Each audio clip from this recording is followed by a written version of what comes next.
Mes chers compatriotes, nous sommes ce soir le mardi 4 mars 2025 et je veux faire avec vous un point sur la situation extrêmement évolutive de ce qui se passe avec la guerre en Ukraine, avec les jeux des acteurs, notamment les États-Unis, l'Union européenne, l'OTAN, la France, les pays de l'Union européenne, les pays en dehors de l'Union européenne, notamment le Royaume-Uni qui est assez actif. Alors, essayons d'y voir un petit peu clair.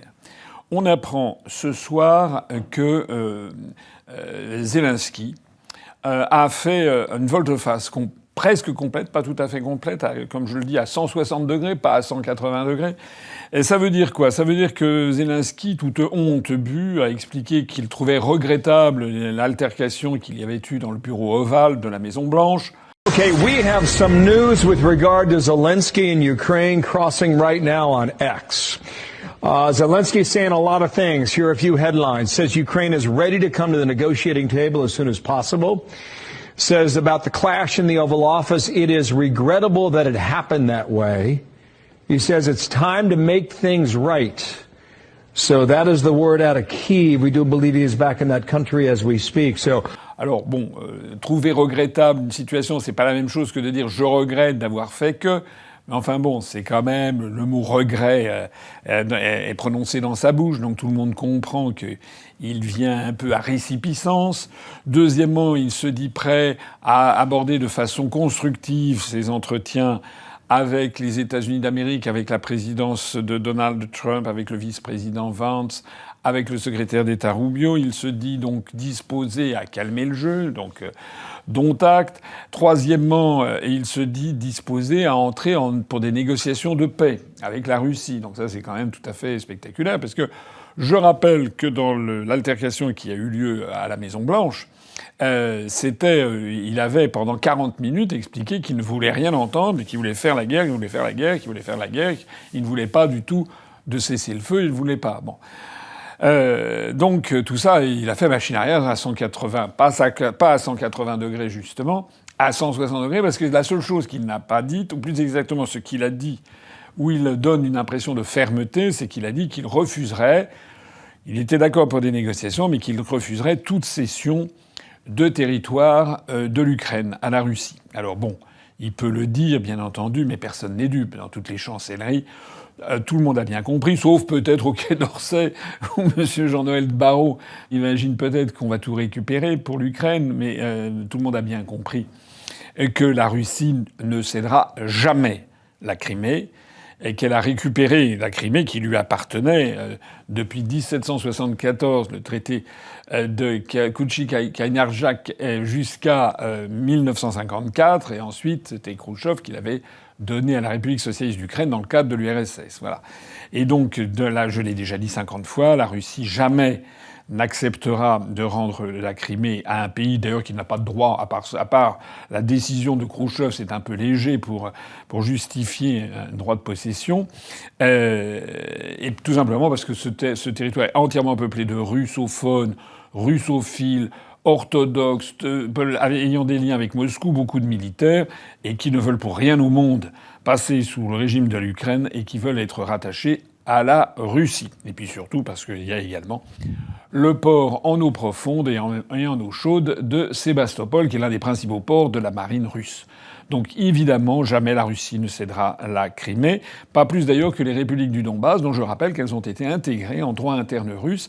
Alors évidemment, je comprends très bien que des gens disent non, on empêchera ça, mais ça veut dire quoi? Ça veut dire qu'à ce moment-là, la guerre continue. Voilà. Et ça veut dire que la guerre continue, et si la guerre continue, il va falloir aligner effectivement maintenant des divisions et envoyer des armes. Or, je rappelle quand même que depuis 3 ans que la guerre fonctionne, où il y a quand même une quarantaine d'États derrière l'OTAN et les États-Unis qui se sont ligués pour aider l'Ukraine, n'en déplaise à Zelensky quand il a dit qu'il était tout seul. Je rappelle quand même que la Russie, mine de rien, non seulement elle n'a pas été détruite, ni vaincue, ni l'économie à genoux, mais c'est tout le contraire. Elle occupe 20% du territoire. L'armée ukrainienne est à genoux. Il y a énormément, il y a eu 500 000 morts. Et donc, comme l'a dit Trump, il a dit il faut arrêter le massacre. Voilà. Donc Zelensky a dit qu'il se refuserait à toute cession du territoire, mais ça c'est une rodomontade, mais en pratique tout le monde sait qu'il y sera bien obligé, sauf à vouloir continuer la guerre, et sauf qu'à ce moment-là, eh bien les États-Unis se retireront. D'ailleurs vous avez vu, ça n'a pas traîné. Si Zelensky a fait un virage à 160 degrés, 165, 170 degrés, en gardant encore un petit truc, c'est sur les territoires, c'est bien parce que Trump a annoncé hier et ça a été d'ailleurs effectif dès aujourd'hui, la suspension de toute aide militaire. Voilà, donc comme c'est eux qui payent, voilà.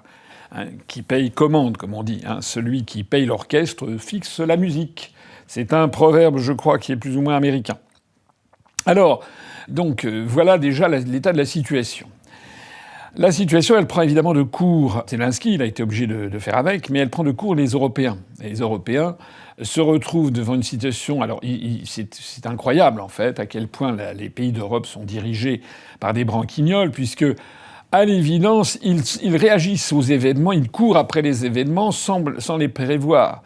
C'est-à-dire que, à partir du moment où il y a eu l'altercation à la Maison Blanche, n'importe quel dirigeant ayant au moins 2 neurones un peu opérationnels dans le cerveau aurait la première chose qu'il aurait fait, c'est d'aller regarder ce qui s'était vraiment passé à la Maison-Blanche et de regarder l'intégralité des échanges pendant 50 minutes et s'il n'avait pas le temps de regarder la vidéo que j'en ai faite, qui a d'ailleurs, en 2 jours d'ailleurs, déjà dépassé le demi-million de vues, ce qui prouve à quel point cette vidéo que j'ai faite correspond à un véritable besoin des populations de connaître la vérité et de ne pas se laisser enfumer par les médias qui ont tous dit la même chose.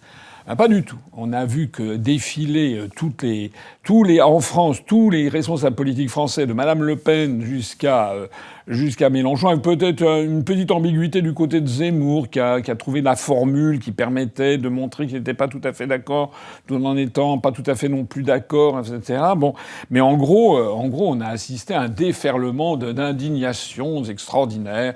Zelensky a été humilié, c'est une honte, etc., etc. Alors.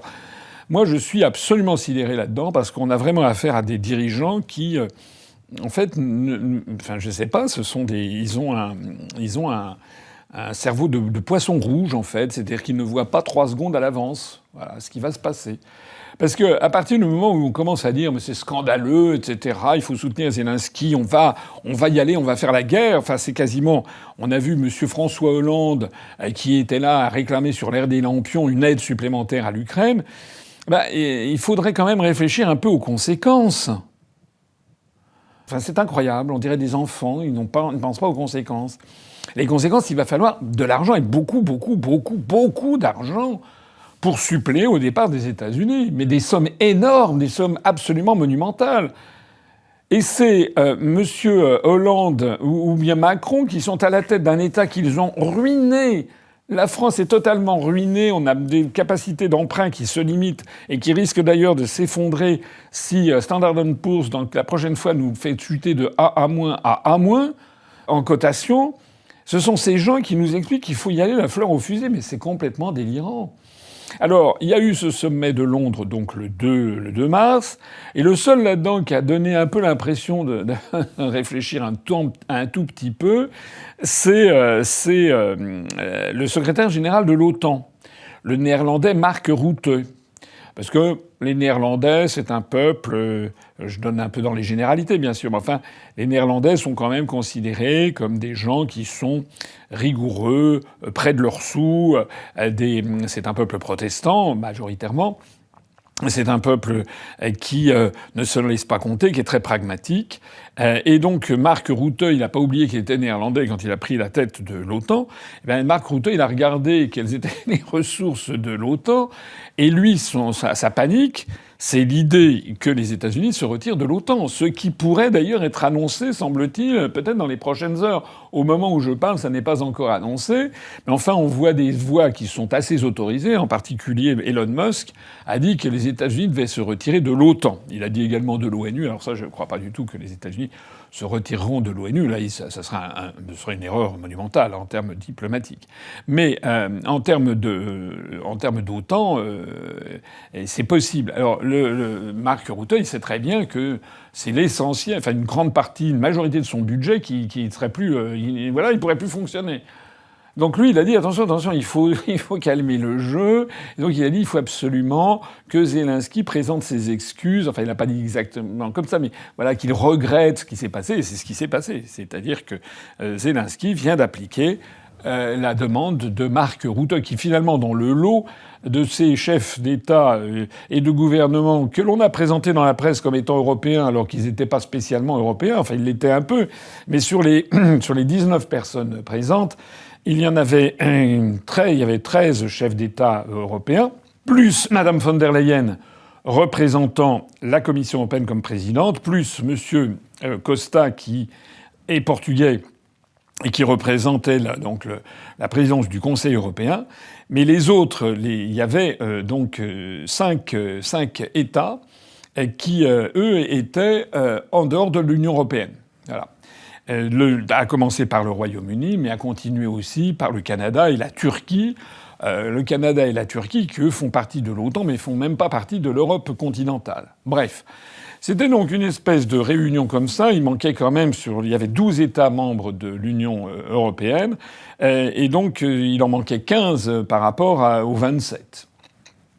Alors là-dedans, à part Mark Rutte, il y a donc eu les rodomontades de M. Macron.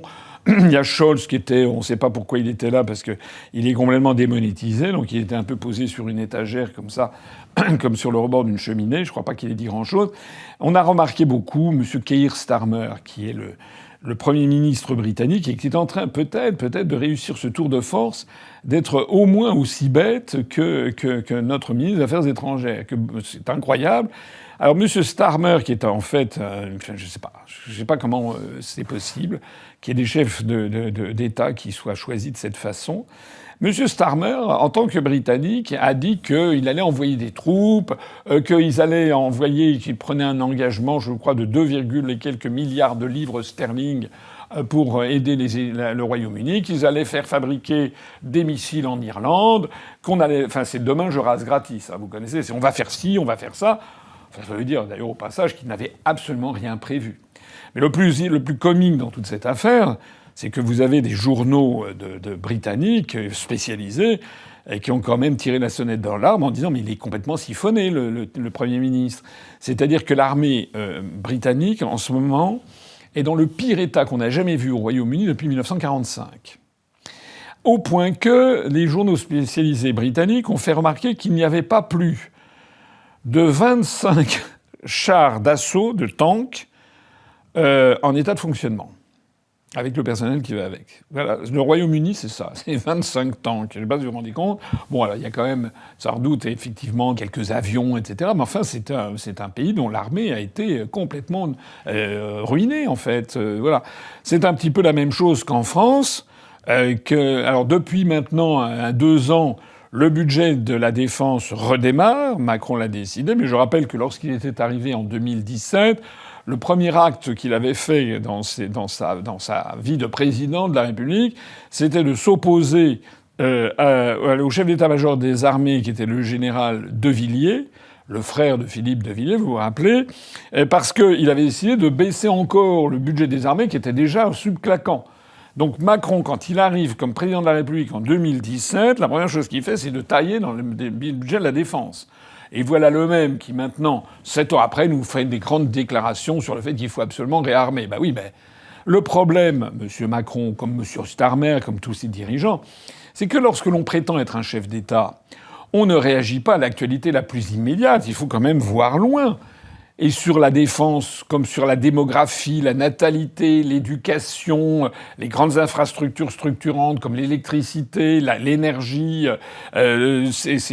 sur toutes ces grandes affaires-là, on doit réfléchir, l'industrie lourde, on doit réfléchir à 20 ans, 25 ans, 30 ans. On ne réagit pas à 2 semaines. Voilà. Et c'est pareil pour la défense. Donc, en fait, il se passe quoi? Il se passe que les pays d'Europe sont complètement, ce sont comme des poules qui sont éclairées dans le phare d'une voiture. Ils courent dans un sens, dans un autre. Ils savent plus tout quoi faire. Alors là-dedans, profitant de ce marasme général, en fait, de cette affliction, parce que tout le monde se rend compte qu'en fait, les pays d'Europe occidentale sont dirigés par des branquignoles, par des pieds nickelés. Il y a Madame von der Leyen, la présidente de la Commission européenne, qui a décidé, alors c'est pas elle, ça doit être son cabinet, elle doit avoir des gens autour d'elle, qui a décidé de prendre les choses en main et elle a annoncé comme ça, comme une fleur, qu'il allait y avoir 20 milliards d'euros de versés d'aide à l'Ukraine, en libéralité, pour continuer le soutien, et de ce que Donald Trump refuse. 20 milliards, ça veut dire au passage que pour la France, les Français, ça fait à peu près de 4 milliards d'euros qu'on va donner à Zelensky encore, alors que tous nos ministères, tous nos services publics sont dans un état de délabrement avancé, et alors même que notre dette publique est insoutenable. Donc ça, la première chose qu'elle a dite. Et la deuxième chose qu'elle a dite, c'est qu'elle vient d'annoncer un plan de financement qu'elle propose de, excusez-moi du peu, 800 milliards d'euros pour réarmer les pays de l'Union européenne. Or, tout ça étant évidemment affublé d'un sobriquet pour faire chic. Donc là, c'est Rearm EU, voilà, Rearm EU. Hein, ça fait chic, c'est en anglais, Rearm EU, mais elle annonce 800 milliards d'euros. Alors, ces deux sommes méritent d'être commentées. Les 20 milliards d'euros de dons de libéralité à l'Ukraine, ça n'est pas encore décidé. Il va y avoir donc un sommet qui va se tenir, je crois, jeudi. Et tout le monde craint beaucoup, enfin c'est pratiquement annoncé, que la Hongrie de Viktor Orban et probablement aussi la Slovaquie de Robert Fico mettront leur veto. C'est-à-dire qu'ils refuseront, parce que ce sont des décisions à l'unanimité, ils mettront leur veto. Alors j'ai vu que dans certaines instances, on explique que c'est un scandale, etc. Comment nous n'avons déjà donné que quelques centaines de milliards d'euros à M. Zelensky. Il faut absolument lui en donner d'autres et tout. Bon, le problème, c'est que tout ça, ça passe de plus en plus mal auprès des populations, n'en déplaise au fait que la presse en France et les instituts de sondage bidouillés font croire qu'il y a une quasi-unanimité sur le fait qu'il faudrait qu'on se saigne aux 4 veines pour donner encore et encore et encore plus d'argent à la mafia de Zelensky.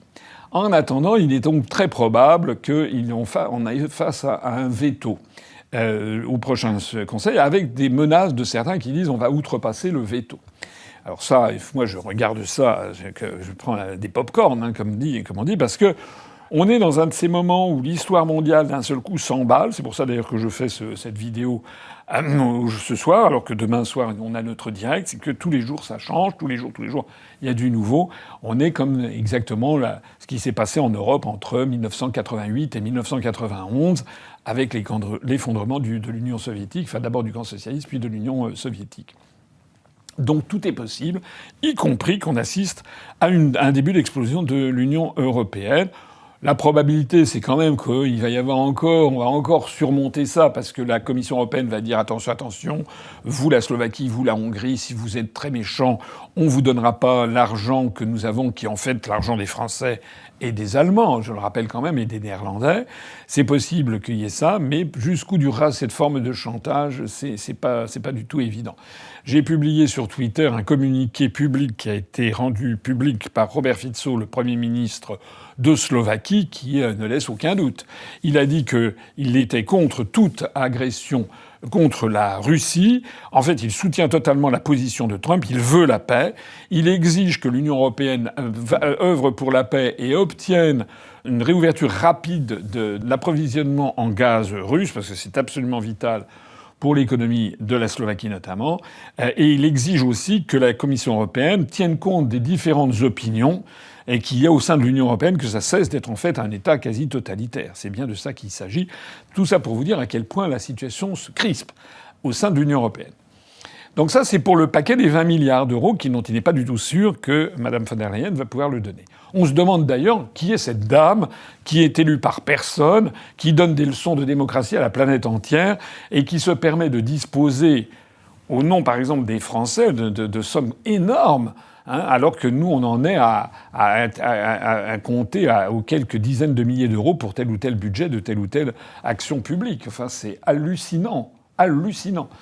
Mais alors, par ailleurs, le deuxième volet, c'est qu'elle a annoncé ce plan de 800 milliards d'euros pour réarmer l'Europe. Alors là aussi, tout le monde se pose la question de savoir, mais qui est cette dame ?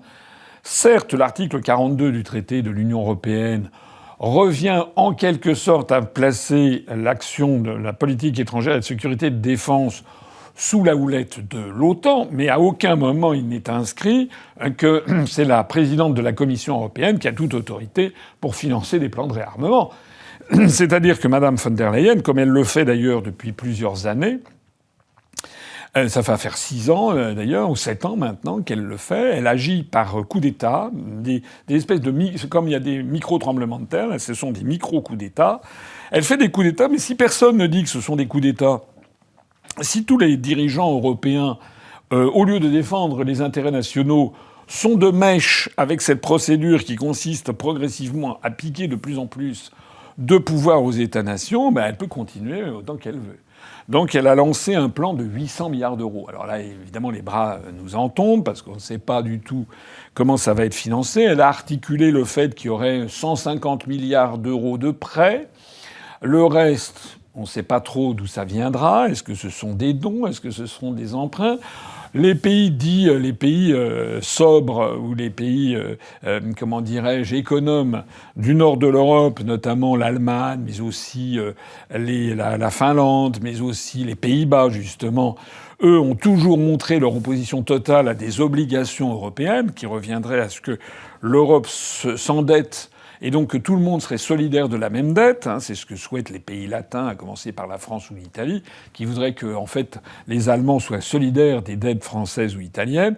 Mais je rappelle que les Allemands et puis les Néerlandais ou les Finlandais ou les Luxembourgeois ne l'entendent pas du tout de cette oreille. Donc on ne sait pas d'où ce pactole énorme viendra. Enfin, il y a un risque effectivement important que la France en ait à sa charge, peut-être 20%. Donc 20% de 800 milliards, ça fait quand même 160 milliards d'euros, des sommes inimaginables, alors sous forme de dons, de prêts, etc. On ne sait pas quelles seront les ressources, on ne sait pas non plus quels seront les bénéficiaires. Tout ça reste dans un flou artistique. On voit bien que Mme von der Leyen, elle est aux abois, en fait, comme tous les... Il faut absolument donner l'impression qu'on agit, qu'on réagit. Alors on ne sait pas quels seront les bénéficiaires, mais si on veut se réarmer, s'il y avait une logique dans la construction européenne, on nous explique que si on est seul, on est très faible, alors que l'Union fait la force. Mais ça ne marche qu'à la condition, par exemple en matière militaire, qu'à la condition que tout cet argent serve à acheter de l'armement fait dans l'Union européenne, avec des coopérations au sein de l'Union européenne. Ça devrait, par exemple, acheter un char européen. Oui, manque de peau. L'Allemagne, il y a 15 jours, a dit qu'elle ne voulait pas de faire de sa coopération pour le nouveau tank, le nouveau char allemand. Elle le fera sans l'aide de la France. Bon. L'avion du futur, impossible au sein de l'Union européenne. Les achats d'avions militaires, vous savez que la quasi-totalité des pays d'Europe de l'Est et même du Nord achètent des avions américains, des F-35, et plutôt que des avions français. Donc en fait, il y a un risque très fort que ce réarmement bénéficie à qui? À l'oncle Sam. Voilà. C'est-à-dire que vraiment, on imagine, comme l'a dit le président Trump dans son bureau ovale de la Maison-Blanche à Zelensky, il a dit « Mais vous n'avez aucune carte en main », ce qui était vrai. C'est d'ailleurs la raison pour laquelle, comme je le disais en préambule, Zelensky a fait son virage à 160 degrés, et bientôt 180 degrés quand il sera bien obligé de reconnaître que jamais il pourra remettre la main sur la Crimée. Mais l'Europe n'a pas non plus de carte. L'Europe, elle a très très peu de cartes en main dans cette histoire. Puisque si elle veut acheter rapidement des armements et des munitions, c'est les États-Unis. Ou alors, il faudrait se tourner vers la Russie. Je ne suis pas sûr que la Russie vendrait de l'armement pour qu'ensuite on lui tape dessus avec cet armement. Voilà. Donc en fait, le plus grand bénéficiaire de ce plan de réarmement décidé par Mme von der Leyen, alors qu'elle n'en a pas le droit, risque d'être, dans l'attente d'une hypothétique Europe de la défense, ça risque d'être concrètement les productions du complexe militaro-industriel américain. Voilà, plus peut-être un petit peu pour faire joli. On va passer quelques commandes à quelques fabricants français, voilà, pour dire quand même qu'on a eu quelques miettes. Voilà, c'est de ça qu'il s'agit au bout du compte. Donc en fait, on voit bien qu'il n'y a aucune stratégie. On voit bien que ce sont des pays perdus. Et que l'Europe de la défense... Alors à ce propos, je voudrais dire, j'ai lu des choses extraordinaires là, parmi les réactions des responsables politiques. C'est pas des responsables, ce sont des irresponsables en fait. j'ai vu que M. Dominique de Villepin, qu'on l'on essaye de remettre un petit peu sur le devant de la scène, tout ça pour m'invisibiliser, pour invisibiliser l'UPR, sur Internet, ça va très très bien pour nous. Hein. On a des centaines et des centaines de milliers de vues. Les adhésions arrivent, déferlent sur notre mouvement. Ça va très très bien. Mais en revanche, c'est toujours interdiction totale dans les grands médias. Alors là, le dernier truc en date, c'est qu'on a sorti M. Dominique de Villepin d'un chapeau. Mais Dominique de Villepin, il est devenu ultra-européiste, sans compter qu'il est financé, semble-t-il, par le Qatar. Il est avocat d'affaires du côté du Qatar. J'ai donc vu que dans un journal, je me demande si c'est pas un journal britannique d'ailleurs, le Guardian ou je sais pas quoi, M. de Villepin s'est exprimé et donc il réclame sur l'air des lampions une Europe de la défense, il faut que l'Europe se réveille, etc. Tout le monde veut que l'Europe se réveille. J'ai vu que c'était M. Vauquier aussi qui a dit qu'il fallait que l'Europe se réveille. Bon. Alors, monsieur de Villepin a dit qu'il fallait que l'Europe se réveille, il fallait absolument faire l'Europe de la défense.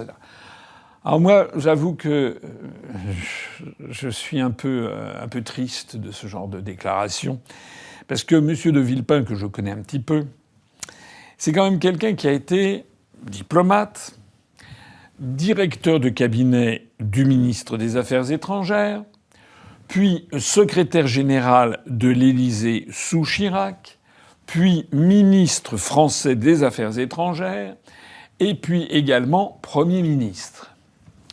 Donc il a une carrière quand même prestigieuse, au plus haut poste de responsabilité quasiment, sauf la présidence de la République, quoique il a été secrétaire général de l'Élysée. Et que M. de Villepin nous dise qu'il faut faire l'Europe de la défense, il y a vraiment de quoi éclater de rire ou se mettre en colère. Il est le premier à savoir, compte tenu des fonctions qu'il a exercées, que ça n'est pas possible, que c'est un serpent de mer dont on parle depuis des décennies entières. Ça n'est pas possible parce que les intérêts sont tellement opposés sur des sujets aussi fondamentaux, aussi qui touchent autant à l'intégrité, à l'indépendance nationale, à la souveraineté nationale, que même si en France on serait prêt à tout brader, ça n'est pas le cas des autres pays de l'Union européenne qui tiennent encore à leur intégrité, à leur souveraineté nationale. Et même en France, ça n'est pas le cas de toutes les entreprises. Une entreprise privée comme l'entreprise Dassault qui fait, je ne dis pas ça pour faire du cocardier, mais dans le monde de l'aviation, on considère en règle générale que les avions d'assaut, notamment les avions de chasse, sont quasiment les meilleurs du monde. Voilà, les ingénieurs de Dassault sont des gens extraordinaires qui font qui produisent des avions très très très très excellents, avec un petit bémol, c'est qu'ils sont considérés aussi comme chers, voire comme très chers. Voilà. Et donc ça, c'est le premier point. Et par ailleurs, ils ont des concurrents comme le fer à repasser, le F-35 américain, mais le F-35, tout le monde sait que c'est un mauvais avion, mais il a toute la puissance des États-Unis d'Amérique, le lobby qui impose qu'on achète le F-35. C'est la raison pour laquelle tous les pays de l'Est, ou à peu près, se sont fournis en matériel américain. Et donc, comment est-ce que M. de Villepin peut ça n'a pas de sens, en fait. En fait, il se moque de vous, en fait. En fait, tous ces responsables politiques qui disent il faut faire l'Europe de la défense, il faut soutenir Zelensky, il faut aller en guerre contre la Russie, en fait, ils se moquent de vous. Voilà. C'est-à-dire qu'ils n'ont pas étudié les dossiers, ou s'ils connaissent les dossiers, ils n'osent pas avouer la vérité. Voilà ce qui est lamentable.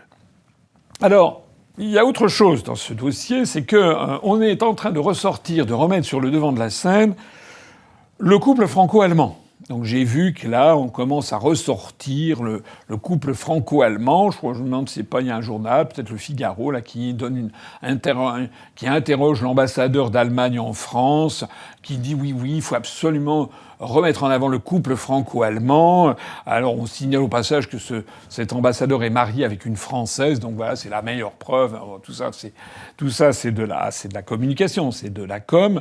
Vous savez ce qu'il faut penser du couple franco-allemand, je vous l'ai expliqué.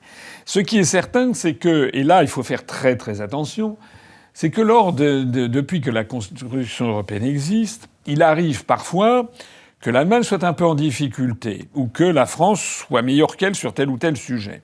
Et dans tous ces cas, sans aucune exception, l'Allemagne a toujours eu la même stratégie, la stratégie de Staline, de la grande époque. Tout ce qui est à moi est à moi. tout ce qui est à vous est négociable. Voilà. C'est-à-dire, les Allemands réagissent, tout ce qui est allemand restera allemand. Maintenant, tout ce qui est français, éventuellement, vous pouvez peut-être nous le donner.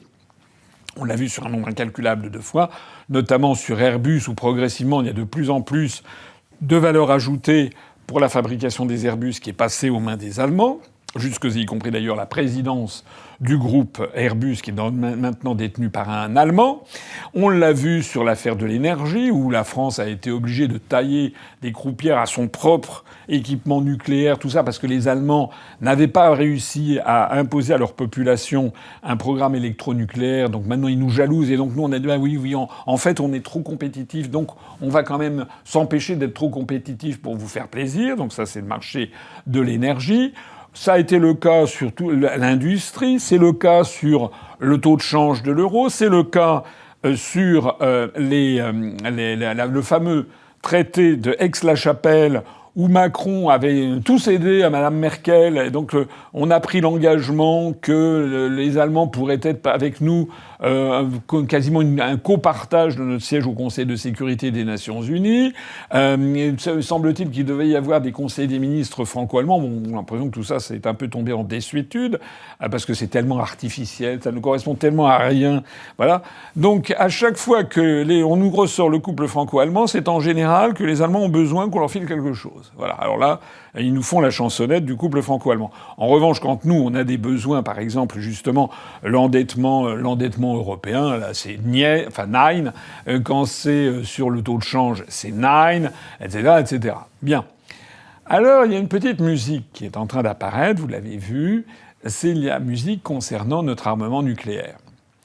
Je rappelle que dans le traité franco-allemand d'Aix-la-Chapelle dont je parlais à l'instant, qui a été signé et ratifié il y a quelques années, je crois que c'était en 2019, j'ai fait 2 vidéos auxquelles je vous renvoie à l'époque, eh bien il y avait notamment Macron qui disait qu'il fallait élargir les armements, que la coopération devait concerner tous les armements, et il y avait en pointillé peut-être l'armement nucléaire. Et là, Macron a remis ça sur le tapis en laissant entendre que l'armement nucléaire français pourrait être étendu à l'ensemble des pays de l'Europe, ou du moins à certains d'entre eux. Et à ce moment-là, on a vu l'Allemagne qui a dit « Oh là là, ça nous intéresse beaucoup, grosse couple franco-allemand, Deutsche-Französische, etc. Par ici, ça nous intéresse. » Alors évidemment, il y a quand même des gens qui se manifestent, parce que c'est quand même...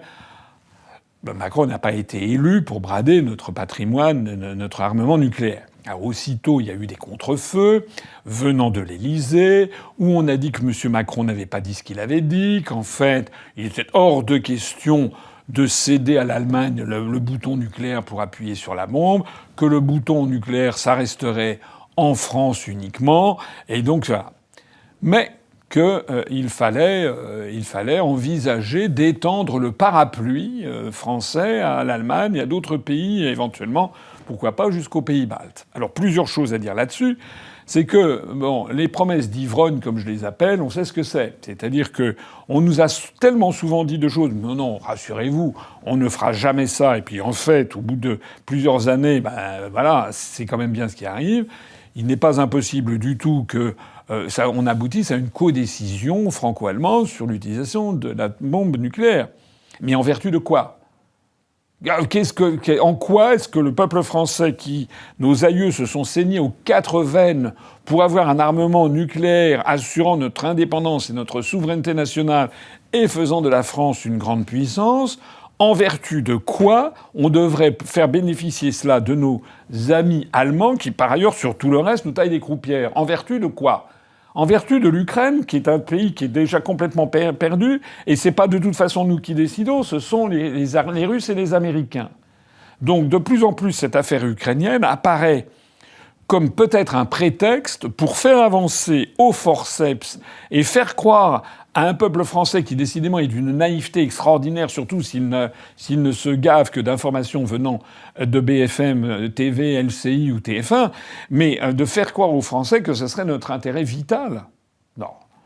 Alors, je précise au passage qu'il y a un traité qui s'appelle le traité de Moscou, qui a été signé le 12 septembre 1990. Ce traité de Moscou fixe la fin de la Seconde Guerre mondiale. en termes juridiques.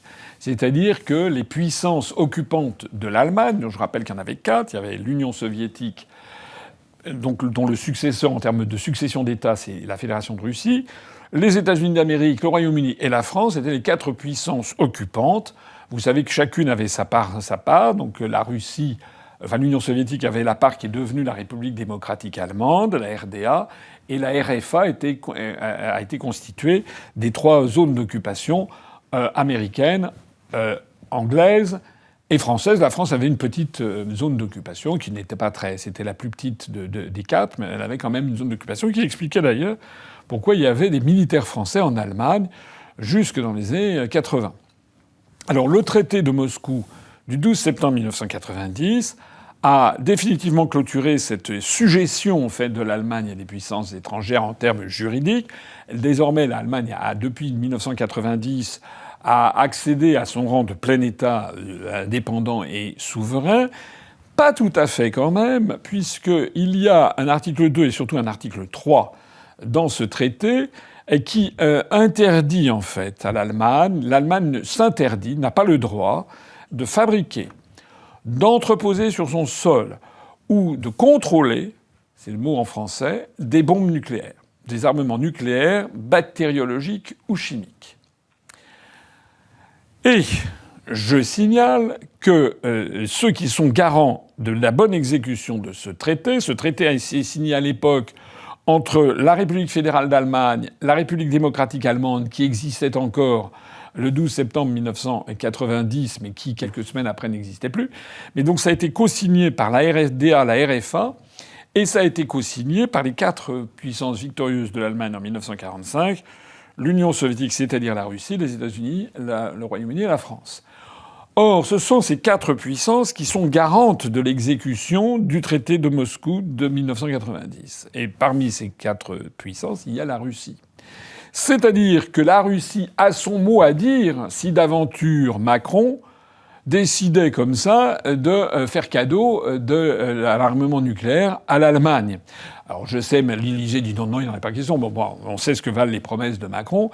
La meilleure, finalement, garantie que l'on a, c'est la Russie, parce que la Russie n'acceptera jamais de remettre en cause ce pilier de la stratégie et de la sécurité, de l'architecture de sécurité au centre Europe, qui est le fait que l'Allemagne s'interdit par le traité de Moscou de disposer d'armes nucléaires, bactériologiques ou chimiques, de les fabriquer, de les utiliser, de les contrôler. Donc ça veut dire que si Macron le faisait, on serait dans une espèce de situation de conflit sans doute considérable avec la Russie. Et si l'Allemagne commençait à vouloir entreposer des bombes nucléaires françaises, de fabrication française, ou si elle voulait contrôler l'utilisation, la Russie serait fondée à intervenir militairement pour faire respecter. Voilà. C'est donc dire à quel point nous avons quelque chose d'extrêmement difficile et sensible, sans compter qu'il est totalement anormal que la France cède. Il y a ça et puis le Conseil de sécurité. Ce sont les 2 grands atouts que nous avait laissés De Gaulle et qui sont des atouts qui font de la France une grande puissance. Voilà la situation dans laquelle nous sommes actuellement. Il va donc falloir regarder de très près toute cette affaire. Mais ce que je crains dans l'immédiat, c'est que tout ça nous coûte beaucoup d'argent. Et je terminerai là-dessus. C'est que on a vu apparaître ces jours-ci une petite musique également. Ça s'appelle en général un ballon d'essai. On a vu que Macron envisage d'utiliser l'épargne des Français pour financer notre effort d'armement. On a vu M. Lecornu parler d'une économie de guerre. Moi, je ne sais pas très bien ce que c'est que le concept d'économie de guerre, mais quand on voit que M. Macron dit oui, il y a 50 milliards d'euros à trouver, on pourrait le trouver dans l'épargne des Français, c'est une petite musique à laquelle il faut vraiment faire très attention. Parce que même si on nous explique, bien entendu, ne soyez pas inquiets, c'est toujours la même chose, ne soyez pas inquiets, que ce que c'est que vous allez chercher, c'est simplement utiliser une partie des fonds qui sont versés par les Français sur leur livret A de caisse d'épargne, on va en prendre une petite partie, mais on leur restituera, c'est seulement dans l'utilisation des fonds, vous êtes là, n'ameutez pas les Français, tout. D'accord ? Mais qui le garantit ? Qui est-ce qui peut nous garantir là? Est-ce que parmi les gens qui m'écoutent, est-ce que vous êtes sûr et certain qu'un jour on va pas nous expliquer que la patrie est en danger, hein, et que je rappelle à ce propos de patrie en danger que vous avez vu que M. Jean-Noël Barrot, le ministre des Affaires étrangères, qui a fait d'ailleurs au passage une vidéo TikTok d'un ridicule absolument achevé. Enfin, c'est absolument incroyable. C'est vraiment le père Fenouillard qui part en vacances en Afrique du Sud, quoi. C'est incroyable. Alors, M. Barrot, il a sorti un truc, il a dit que chaque jour qui passe, quasiment, le front se rapproche de nous. Chaque jour qui passe, le front se rapproche de nous. Le front. Donc, moi, je suis allé regarder d'un petit peu plus près, j'aime bien la précision, entre Paris et les républiques du Donbass. En gros, il y a 3100 km, 3200 km par la route. En gros, à peu près. Et depuis un an, il y a des avancées russes, en ce moment de plus en plus proches de la ville de Pokrovsk. Ça avance. Mais c'est un front qui est quand même assez stabilisé. Même si les Ukrainiens sont sur le reculoir, les avancées russes ne se chiffrent pas en centaines de kilomètres. Depuis environ un an, on peut considérer que le front a dû avancer, selon les endroits, entre quelques centaines de mètres et puis 6 ou 7 kilomètres. Voilà. Donc c'est plutôt entre 3 et 6 kilomètres en un an. Alors 3 kilomètres sur 3000, c'est 0,1%. Voilà. Et 6 kilomètres, c'est 0,2%. Voilà, en gros. Donc ça veut dire, si vous voulez, qu'à ce rythme, le front qui se rapproche dangereusement de la France, version, selon notre ministre des Affaires étrangères, qui décidément n'en rate pas une, eh bien, à ce rythme de 0,1% de la distance par an, il nous faudrait quand même 500 ans pour que les chars russes arrivent à Paris. Bon. Au passage, au-delà de cette imbécilité, il y a quand même quelque chose sur quoi on bute, mais ça j'y reviendrai dans une vidéo ultérieure, c'est quand même cette propagande absolument constante qui consiste à dire que la Russie veut envahir l'Europe et veut envahir la France et l'Allemagne, etc. C'est un mensonge. Vladimir Poutine a toujours dit que c'était hors de question, que ça n'avait aucun sens. Je rappelle que la Russie ne veut même pas intégrer l'ensemble de l'Ukraine, qu'ils sont intervenus pour protéger les populations du Donbass et de Crimée, et peut-être de la région d'Odessa, et que Vladimir Poutine, j'en suis absolument certain, refusera, ne mettra absolument pas dans la balance le fait de mettre la main sur toute l'Ukraine. Parce qu'il n'est pas bête. Parce qu'il sait que si les Russes intervenaient dans la partie nord-ouest de l'Ukraine, je l'ai dit un nombre de fois là aussi incalculable, eh bien, il y aurait une guérilla permanente tous les jours, comme il y a eu en Afghanistan, et qu'au bout du compte, eh bien, les Russes s'enliseraient et seraient obligés de quitter le pays. Alors, je parle même pas s'ils avaient l'ambition d'aller en Pologne, d'aller ailleurs. Mais normalement, alors tous nos stratèges ou les pseudo-stratèges qui sont à la tête de l'Élysée, soit ils sont, alors vraiment, mais d'une nullité, d'une bêtise abyssale, soit beaucoup plus, ils savent que ce sont des mensonges, mais c'est pour faire passer un agenda caché, l'agenda caché étant de forcer les Européens, et en particulier les Français doivent céder leur siège au Conseil de sécurité, doivent brader leur armement nucléaire, on doit aller vers une Europe fédérale de force. Ce qui est débile, puisque on voit bien que l'édifice est en train de craquer de partout. Je parlais de la Hongrie, je parlais de la Slovaquie. On pourrait parler de l'excellent score qu'a fait Alternative für Deutschland en Allemagne et du non moins bon score quand même qu'a fait Madame Sarah Wagenknecht avec quasiment 5%. Des voix, c'est quand même 25% des Allemands qui ont voté pour des partis qui demandent la sortie de l'Union européenne, de l'Allemagne. Et puis, je ne vous parle même pas de ce qui se passe dans certains pays de l'Est, où la situation, par exemple en Roumanie, est absolument calamiteuse pour les partisans du système mondialiste, les partisans de la nébuleuse Soros. Voilà.